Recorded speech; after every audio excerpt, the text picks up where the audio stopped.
happy to be back up here. It's kind of fun for me to be up here and see you all.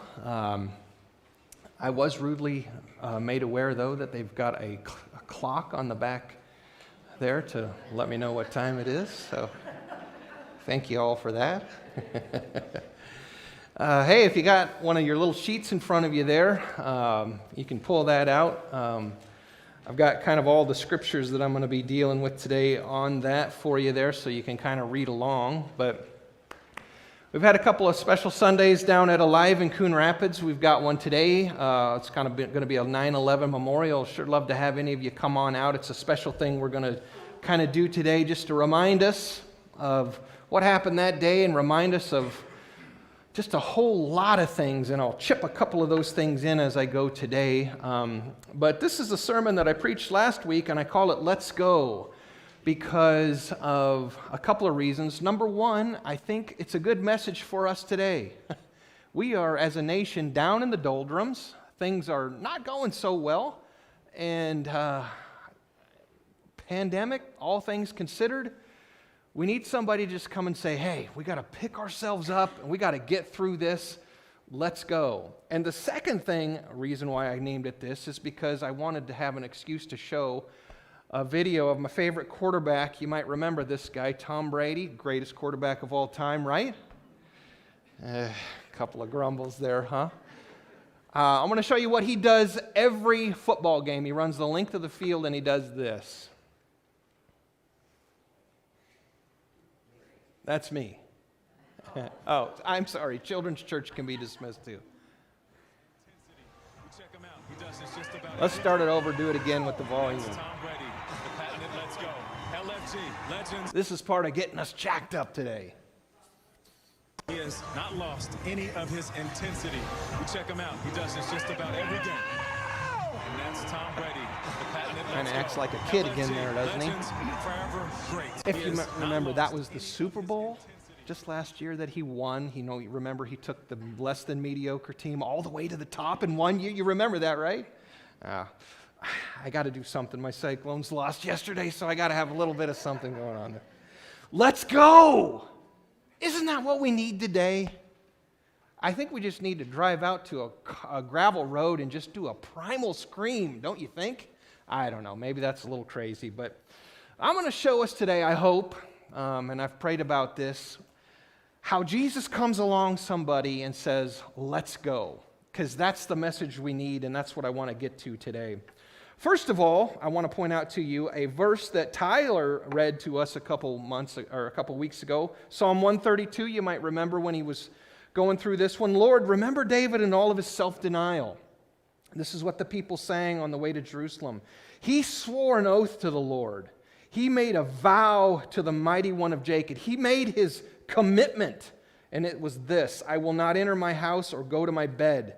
I will allow no sleep to my eyes or slumber to my eyelids until I find a place for the Lord, a dwelling for the mighty one of Jacob. What David is saying there is, my commitment is I'm going to bring that Ark of the Covenant, the presence of God. I'm going to find a place for it. We're going to do this thing. Now you remember the time leading up to David is the book of the Judges. Up and down and problems and people conquering them. And then they overcome and then they forget about God. And it's just a terrible, ugly pattern. And here we have David who slays the giant. And he's a good, godly leader. And David says to the nation of Israel, finally, let's go. And he makes his godly commitments, and the nation follows. And what we realize in those years of David and his son Solomon, those are the golden years of the nation of Israel, because that godly leader made some commitments. All right, how many of you remember 1918? Just like yesterday, right? 1918, 1919. There is no consensus, because of course with these things there's never any consensus. But those were the years that the Spanish flu, nobody knows where it came from, but it was called the Spanish flu for a reason. Those were the years that originated and ballooned in our world. In the United States, it was first identified in our military personnel in the spring of 1918. You remember that was during the days of World War I. The World War was kind of wrapping up at that time. It was estimated that about 500 million people, or at that time, 1/3 of the world's population, became infected with the virus. Pretty hefty. The number of deaths were estimated to be at least 50 million worldwide, with about 675,000 deaths in the United States. Now, we throw these statistics around and they kind of just bounce off. But did you hear that last one? 675 United States deaths in the Spanish flu. That's about right where we're at with COVID deaths in the United States right now. So, Spanish flu, 1918-19, very similar to what we're going through right now, if you believe those numbers, of course. Not much consensus there. But anyway, this is what we can relate to. We're going through the same time as them, okay? Now, 1918, 1919. Just 2 years later, 21 and 22, our nation kicks off what's known as what? The Roaring Twenties. Somebody said, let's go. You think we need that today? Absolutely, we need that today. Somebody needs to kick us off. Somebody needs to get us started. Roaring Twenties was a period of large-scale development where we started to use automobiles, telephones, films, radio, and electrical appliances in all the houses. Wasn't that way before. Aviation became a business. Started taking plane flights. Nations saw rapid industrial economic growth, accelerated consumer demand, new trends in lifestyle and culture happened. This is 2 years after quarantine, masks, deaths, everything that you and I have went through in the past 2 years. 2 years later, this all started. The media funded the new industry with mass marketing. That was a new thing. It drove consumer demand up in the 20s. There was a big focus on celebrities, sports heroes, movie stars. Cities rooted for their home teams, and they filled these brand new palatial cinemas and ballparks, all brand new in the Roaring Twenties. Great years, right? That's why we call them the Roaring Twenties. 2 years after everything that you and I have known in the last 2 years here. Could we do it? What could we learn from them? Can it be done? Well, they did it, right? Do we need that now? Somebody's got to kick us into gear. We've forgotten a lot of things. The way things are normally. Somebody's got to lead. All right, so we got to find a leader that's going to do number 1 on your sheet. Somebody that's going to help us reframe negative world events so that we can amplify our personal commitments. Because as it sits right now, we've had the wind knocked out of us and the wind knocked out of our sails. Somebody's got to help us with this. Somebody's got to say, let's go.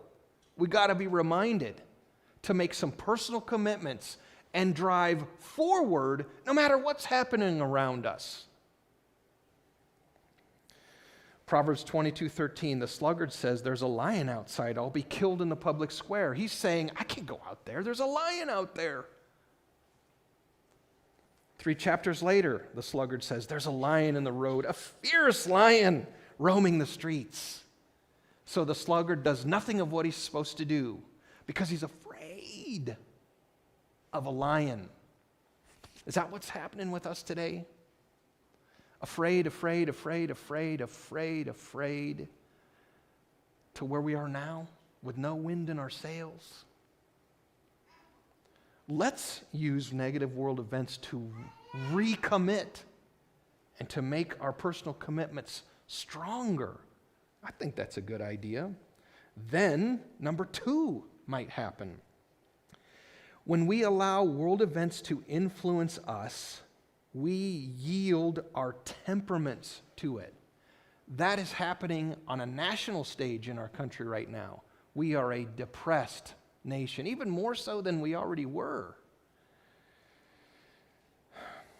So, let's go to John chapter 1. We'll see how Jesus does this, all right? Because he's perfect at it, just like he's perfect at everything. John chapter 1, beginning of Jesus' ministry. He has just been baptized, just returned from the wilderness and the tempting. He's beginning to select his 12 guys, get things started. John has shown his disciples, this is Jesus, the Lamb of God, and we see this starting to happen right here. One of them is Andrew. The first thing Andrew did was to find his brother Simon and tell him, we have found the Messiah, that is the Christ. Messiah is Hebrew, Christ Greek, same word, same idea. We found the one that we've been waiting for. Now, the Messiah, as they knew it, was the guy who would come in, clean house, and make everything right. That's what we need, right? They thought he was the one. Andrew comes up to Peter and says, we found him, we got him, he's here. Is Peter going to get excited? Sure he is, because of what Jesus says to him. First words of Jesus out of his mouth, meeting Simon Peter. And he brought him to Jesus. Jesus looked at him and said, you're Simon, son of John. I'm giving you a new name. You're going to be called Cephas, which translated in Greek is Peter, which means rock. Now we've got some insight into Peter, what kind of a fella he was. Pretty impulsive, trouble keeping the mouth shut, stubbing his toe all the time, making mistakes, getting out ahead of Jesus, all of those things. But Jesus says, you're going to be called rock. There's a sturdiness and a security involved in that. You know what he says later? I'm going to build my church on what you said about me, Peter. And it all fits in. So first words out of Jesus' mouth to Peter is a change of name to help change his temperament. Because Peter was just like everybody else in that day. Rome, taxes, right? And Jesus, the one who's supposed to take care of all of that, comes up and says, I'm going to name you Rock. Let's go. Jesus is the only one in the universe that perceives you by your potential. Now, let me tell you something, friend. The government does not do that to you. The government is content to keep you where you are at. It is content to enable you to stay where you are at, but not Jesus. Jesus sees your potential and wants to take you from A to B. He wants to influence your temperament in a positive way, unlike all the events of our dead and dying world. Tracking with me here? All right, now maybe you have heard, wait a second, God's the one who is the restrictor, with all the rules and the thou shalt nots, right? He's the one that's the restrictor. Lie. God is the one who wants to give you purpose. God is the one who sent his son to give you life to the full. God is the one who sent his son to say, let's go. It all goes back to the garden. God said you can eat of all of the trees in the garden, just don't eat of the one tree in the middle of the garden. Serpent comes by and says, you're not going to die. In fact, God knows that if you ate of that tree, you would know good and evil. He's trying to prevent you from knowing good and evil. He's trying to prevent you from very valuable knowledge. So the world comes by, just like the serpent, and says, you need to throw off all those shackles. That God stuff's holding you back, when exactly the opposite is the case, and it's true. God is for your potential, your purpose, and he wants to give you life to the full. Now, this isn't so you can drive brand new Corvettes, of course. It's for you to be saved and know what life truly is and be fulfilled on the inside. Ralph Waldo Emerson. Couldst thou in vision see thyself the man God meant, thou never more couldst be the man thou art content. It's pretty tough. I'll read it again. Couldst thou in vision see thyself the man God meant, thou never more couldst be the man thou art content. God is the one who sees your potential, more so than your parents, more so than your favorite teacher, who loved you, or anyone else. Now, he also clearly sees the potential of your flesh to get you into trouble, rack you with pain, put you in debt, and negatively influence your temperament. And so he wants to instill in you the virtue of temperance, saying no today to certain things so that you can ultimately say yes to yourself tomorrow. No one in the universe perceives you with such heartfelt goodwill. If you bought into the message that our society preaches, that God is judgmental, fun-hating, restrictive, old-fashioned, all of those things, let me just submit this one to you, friend. That's the wrong perception of God, and I hope you see that in the story of Peter, but now we'll definitely see it in the story of Nathanael. I like this because the guy's just like me. All right, so after going to Peter, the next day, Jesus decided to leave for Galilee, and finding Philip, he said to him, "Follow me." Philip, like Andrew and Peter, was from the town of Bethsaida. Philip found Nathanael, kind of maybe think that that these guys were brothers because they're always paired together in the scriptures, but we don't know that for sure. But anyway, Philip found Nathanael and told him, "We have found the one Moses wrote about in the law and about whom the prophets also wrote, Jesus of Nazareth, the son of Joseph."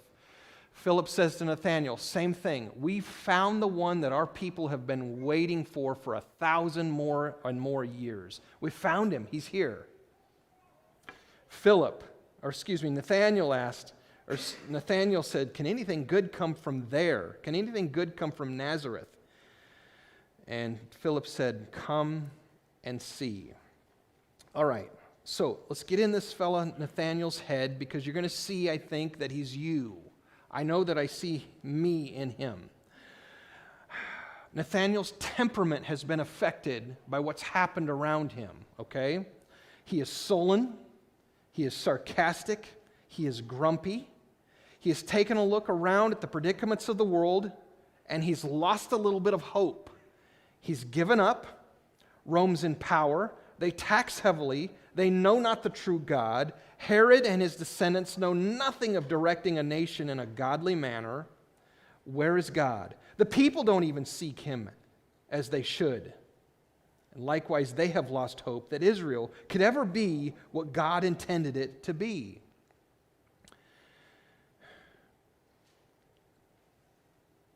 Someone comes to you that you trust and says, "We found the one."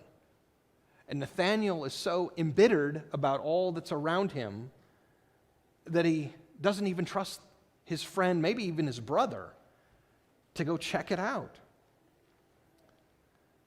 This is where we're at in our country. We hate each other.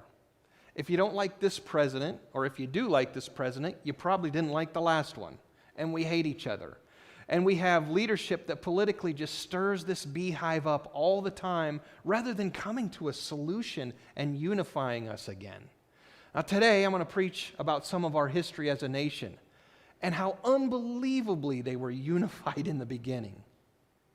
Now stuff wasn't good in the beginning, but they were unified and God was with them.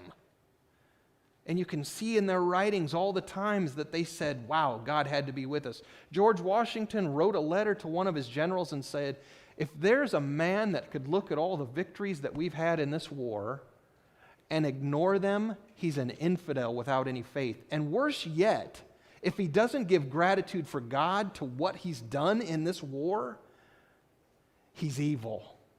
That's George Washington's pen, saying if you cannot see the events of our day and that God's hand was on them in a positive way, you're evil. If you see the events of our day as just normal and that God has not withdrawn from us a little bit, friend, we got to have a different perspective. We've withdrawn from God, and it's pretty easy to see that he's kind of done the same to us as a nation. But along comes Jesus. We're mad at each other, we're Nathaniels. No hope. Nobody's going to do it. This will never change. We've kind of given up. Number 3, when we allow world events to influence us, we have forgotten the power of the sovereign. Have we forgot that? Accepted status quo. When Jesus saw Nathanael approaching, so once again, first words out of Jesus' mouth to Nathanael, he said to him, "Here's a true Israelite in whom there's no deceit." Nathanael asked, "How do you know me? I've never met you before. I've never said a word to you before. I haven't even seen you before. How do you know me?" Jesus' comments here to Nathanael are designed to not only catch his attention, which they did, but to also throw him off his guard. I want to submit to you that that's what you and I need a little bit. We got to get untrenched out of our poor thinking habits right now. We got to say, let's go. Nathanael was embittered because of all that was not right in the world and nation, but Jesus affirms him by pointing out the positive characteristics of doing things by the book, which this is what Nathanael said. If God would be in our leadership, and if we did things along the lines of godly principles, all this would go away and we would be fine. I say the same thing. I'm a little embittered that things are not different, that our leadership is not more godly and making more godly decisions influenced by God. How do you know me? Nathanael asks. No doubt Nathanael had thought through all of this stuff,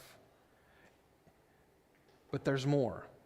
This statement that Jesus makes to him has got a whole lot. I'd like to say that it's pregnant with information because it has to do with a pregnancy. You can see in Genesis chapter 5. This is talking about Jacob. To understand what Jesus said to Nathanael, we have to understand the Old Testament story of when Jacob was born. When the time came for her to give birth, there were twin boys in her womb. The first to come out was red. His whole body was like a hairy garment, so they named him Esau, which means red. After this, his brother came out with his hand grasping Esau's heel. That'd be pretty interesting to see, wouldn't it? Little fellas. So he was named Jacob. In Hebrew, it's Yaakov, and it means heel grasper. So he was aptly named. Now, Isaac was 60 years old, their father, when Rebekah gave birth to them. So we get this guy named heel grasper. It is a name that was given to him because he literally grasped his brother's heel at birth. But as you look at the rest of Jacob's life, he is a swindler and a deceiver. He stole the birthright and the blessing from that older brother Esau. And you can hear Esau say it in the scriptures. Isn't he rightfully called Jacob? He's a deceiver. If I tell you a joke, we could say I'm pulling your leg, right? Heel grasper. So figuratively, Jacob is a deceiver, and you see all of that throughout his whole life. But there comes a time when Jacob has to pay the piper, and he's face to face with God, and he wrestles with God, literally in a wrestling match. You remember that story? And so he's trying to overcome God, and apparently the angel couldn't overcome him, which he probably could, but the angel reaches out and touches Jacob's hip, knocks it out of socket, and so Jacob, in a sense, gets away. But the angel of the Lord says to him that day, "You're Jacob, but you have wrestled with God and you've overcome. Now you will be called Israel," which means wrestles with God. So this man Jacob, heel grasper, had his name changed to Israel, wrestles with God. And Israel is the one from the nation gets its namesake. This man Jacob, Israel, had 12 sons. Those became the 12 tribes of Israel. So this is kind of the George Washington almost of the nation of Israel. So you think about that, and you go back to what Jesus said to Nathanael. If you want to look at me there, here is a true Jacobite in whom there is no Jacob, is what he's really saying there. Now Nathanael connects with that because Nathanael wants to do things by the book. He sees that things are not done by the book. He sees all the government corruption and unfairness and injustice. And he's given up and he's become sullen and embittered about it. Jesus walks up and says, here's a good man right here. So you take an embittered man with a bad temperament, and you raise his eyelids to get him to say, how do you know me? Nathanael knows what he's saying, and so that leads us to number 4. When we allow world events to influence us, we've forgotten the surprise of the sovereign. Not only the power, but the surprise of the sovereign. And it's this surprise that'll affect your temperament positively. Jesus answered, here's how I know you. I saw you while you were still under the fig tree before Philip even called you. Now, Nathanael knows that nobody saw him under the fig tree. I didn't see anybody there. You didn't see me there. I've never seen you before, Jesus. And I think that you never saw me before. So Nathanael knows that this is a miracle. He's surprised by it. And so he knows, Rabbi, you are the Son of God. You are the King of Israel. And now Jesus says to him, oh, Nathanael, you believe simply because I said I saw you under the fig tree. You're going to see a lot bigger things than that. And that's Jesus' way of saying to Nathanael, hey, buddy, let's go. You're going to see way bigger things than that. That leads us to number 5. When we allow world events to influence us, we have forgotten who is the sovereign and who is in charge of everything. Pandemics and all. Presidents and all. He's in charge. Jesus then added, verse 51, truly I tell you, you will see heaven open and the angels of God ascending and descending on the Son of Man. You're going to see greater things than this. You're going to see the angels descending and ascending on me. Now that goes back again to Jacob, Israel, in the Old Testament. You remember the thing called Jacob's ladder? Here it is. Jacob left Beersheba and he set out to Haran. When he reached a certain place, he stopped for the night because the sun had set. Taking one of the stones there, he put it under his head and lay down to sleep. He had a dream in which he saw a stairway resting on the earth, with its top reaching the heaven, and the angels of God were ascending and descending on it. There above it stood the Lord, and he said, I am the Lord, the God of your father Abraham and the God of Isaac. I will give you and your descendants the land on which you are lying. Your descendants will be like the dust of the earth. You will spread out to the west, to the east, to the north, to the south. All peoples on earth will be blessed through you and your offspring, referring to Jesus. Jacob, I am with you, and I will watch over you wherever you go, and I will bring you back to this land. I will not leave you until I have done what I have promised you. When Jacob awoke from his sleep, he thought, surely the Lord is in this place, and I wasn't even aware of it. God is in the middle of a pandemic. We got to be aware that he's still there. This is total surprise. Jacob says, how awesome is this place? This is none other than the house of God. So he named it that. Beth House El, God, house of God, Bethel. This is the gate of heaven. And when we put all of this together, Jesus is telling Nathanael that today. I am the way, the truth, and the life. I am the gate to heaven, Nathanael. I am the one. I am here. Let's go. That's the way Jesus does it. But there's an important thing that you got to remember, friend. Yeah, we would love to have a roaring 20s happen again. We could sure use it. But we can't lose track of the one that causes that to happen. Jesus. All right? So I want to read you a couple of things here just to give you some context. This is an inscription that's been saved from a guy named Agnola de Tura. He wrote this in 1348, right after the Black Death had abated and was done with. The Black Death, that's the worst one there's ever been, all right? They have recorded the Black Death traveling 27 miles a day without cars. That's humming along pretty well. That one was a crazy one. Here's what he writes.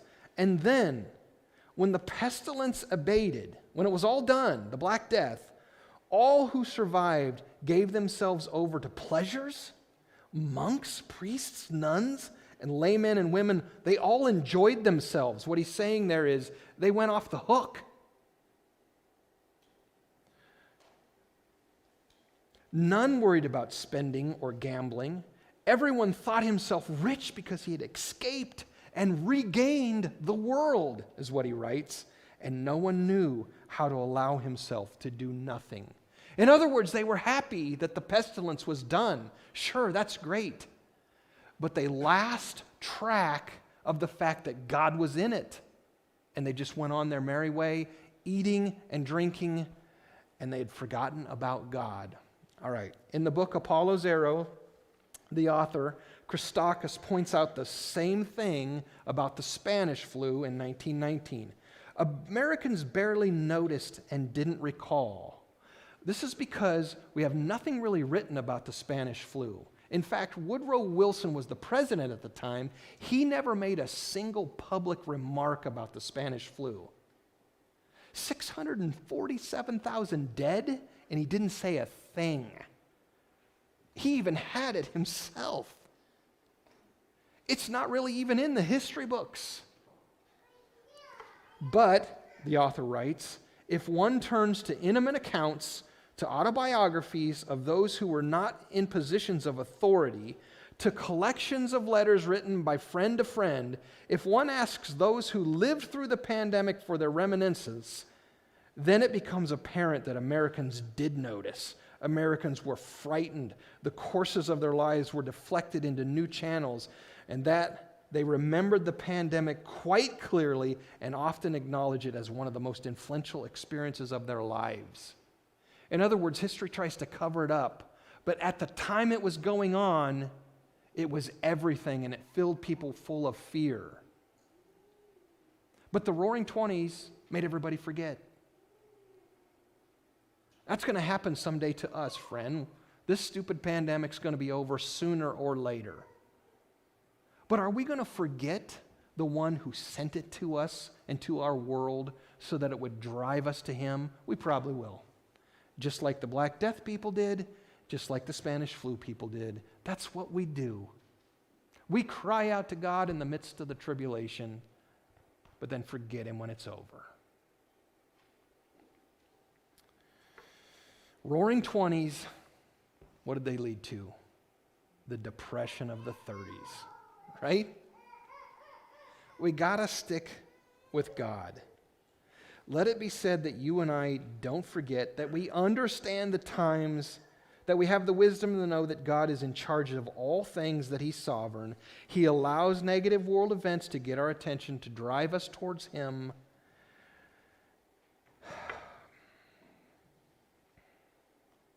In the midst of crazy days, Jesus says to you and I, let's go. But he says it like this: follow me. All right, I'm going to show a 3-minute video here. This is from The Chosen. Probably some of you have seen it, but this clip will be a little bit different to you now that we've actually went through the scripture. But this is the clip from the movie for Nathaniel in this little interchange. There's a little bit of artistic license, but that's okay. As you watch this, think about what we just read in the scriptures and see how it impacted Nathaniel.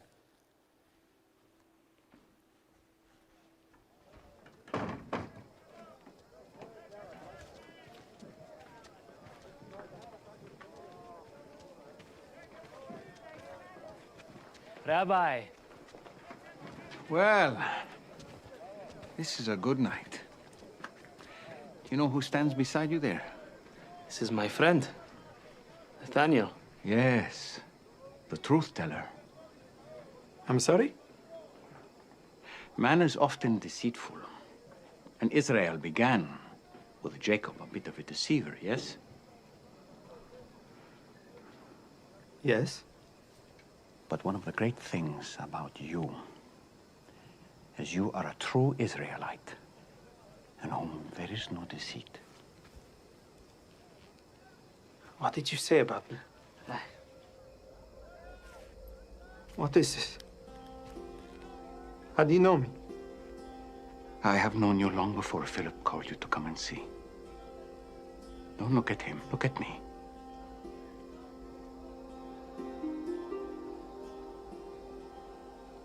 When you were in your lowest moment, and you were alone, I did not turn my face from you.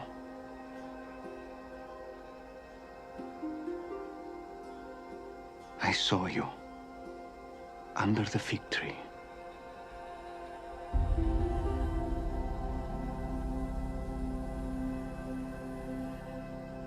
Rab. There it is.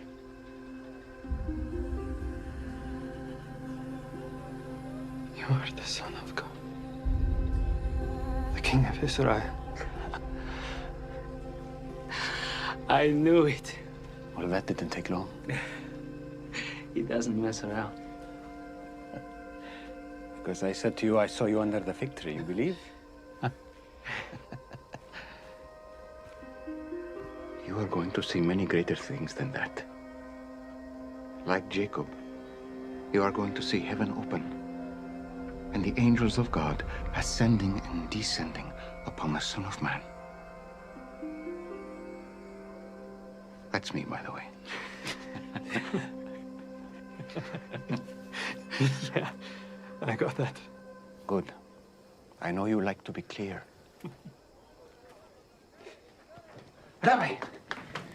Sorry to interrupt, but John just arrived with a message from Syria. He came back? Yeah, he said people are already gathering to meet you.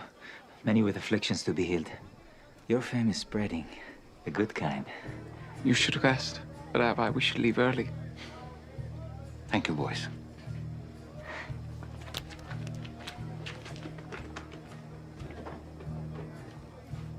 So, you wanted to help build something that would cause prayer and songs, something to bring souls closer to God, yes? Can you start tomorrow?